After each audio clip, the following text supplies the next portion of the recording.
रामकृष्ण हरी. भस्माच्या स्पर्शाने एका ब्रह्मराक्षसाचा कसा उद्धार झाला याचे वर्णन करणारा गुरुचरित्राचा अध्याय 29.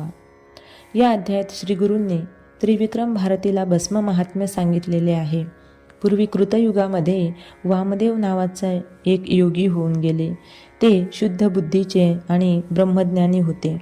पृथ्वी तलावर राहत होते. त्यांनी आपले घर, पत्नी, काम व क्रोध या सर्वांचा त्याग केलेला होता.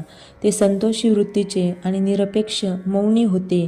कुणासोबतही भाषण करत नव्हते.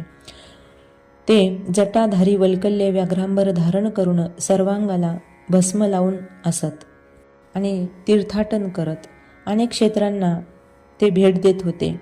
आणि असं करता करता क्रौंच अरण्यामध्ये ते आले. क्रौंच अरण्याचा जो भाग होता तो पूर्ण निर्मनुष्य होता, कारण तिथे एक ब्रह्मराक्षस राहत होता. तो नरमास व हिंस्र श्वापदे खात असे. अशा भयंकर अरण्यामध्ये वामदेव फिरत असता तो ब्रह्मराक्षस अचानक वामदेवाला भक्षण करण्यासाठी धावून आला आणि त्यावेळी त्या श्रेष्ठ मुनींचे भस्म त्या ब्रह्मराक्षसाच्या अंगास लागले आणि त्याला पूर्वजन्मीचे स्मरण झाले.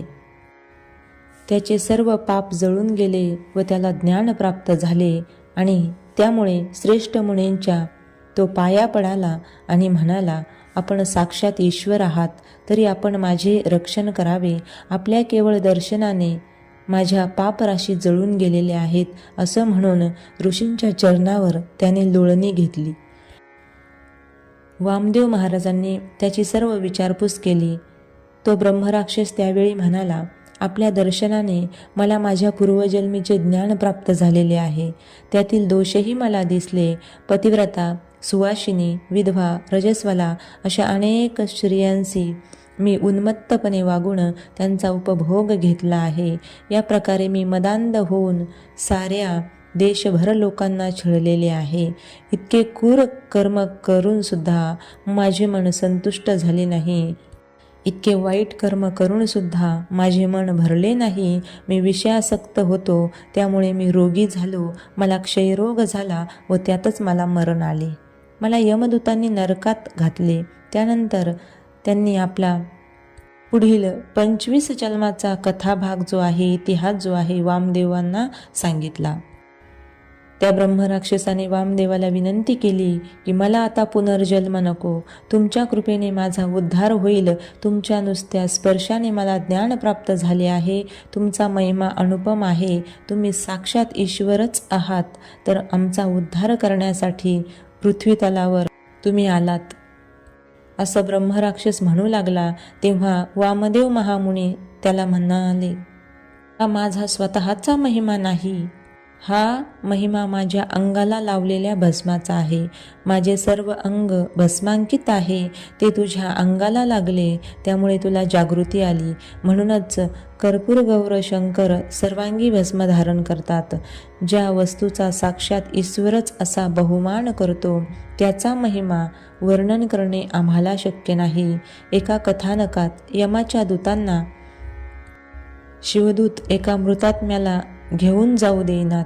तेव्हा यम शिवदूतांना म्हणाला, तुम्ही माझ्या सेवकांना का मारलेत?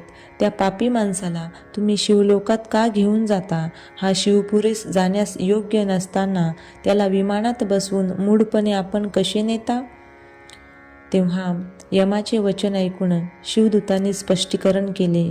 या प्रेताच्या भाल प्रदेशी जेच कपाळी भस्म लावलेले होते, त्याच्या छातीवर, कपाळावर, दंडावर, मनगटावर भस्म लावलेले होते. मग त्याला तुझे दूत स्पर्श कसे करतील? भगवान शंकराची आम्हाला आज्ञा आहे की ज्या माणसाच्या शरीराला भस्म लावलेले असेल, त्या मानवाचा जीव शाश्वत असेल. कैलासावर आणावे. भस्म लावलेल्या मनुष्याला दोष स्पर्श करीत नाही. तो स्वर्गास जाण्यास योग्य असतो. वामदेव महामुनींनी ब्रह्मराक्षसाला हे सर्व विस्तारपूर्वक सांगितले. तेव्हा ब्रह्मराक्षस संतोष पावला आणि वामदेव महामुनींच्या चरणकमलास वंदन केले. हा असा भस्म महिमा ज्याने जडमुडांचा उद्धार होतो, ज्याने ब्रह्मराक्षसाही व पाप्याचाही उद्धार होतो, हा आहे भस्म महिमा. यामध्ये सद्गुरूंनी जे भस्म आपल्याला दिले ते सर्वश्रेष्ठ मानले जाते. म्हणून आपणही आपल्या जीवनामध्ये दररोज अगदी दैनंदिन पूजा झाल्यानंतर अंगाला भस्म लावले पाहिजे. कारण हे भस्म स्वतः भोले बाबा म्हणजे महादेवांनी धारण केलेले आहे. भस्म उटी रुंड माळा, हाती त्रिशूल नेत्री ज्वाळा, असं ज्यांचं वर्णन आहे त्या महाकालाने सुद्धा भस्म धारण केले. म्हणून आपणही भस्म लावावे सर्वांगाला, म्हणजे आपला उद्धार होईल यामध्ये शंका नाही, असं या अध्यायाचं आपल्याला सांगणं आहे. अवधूत चिंतन. श्री गुरुदेव दत्त.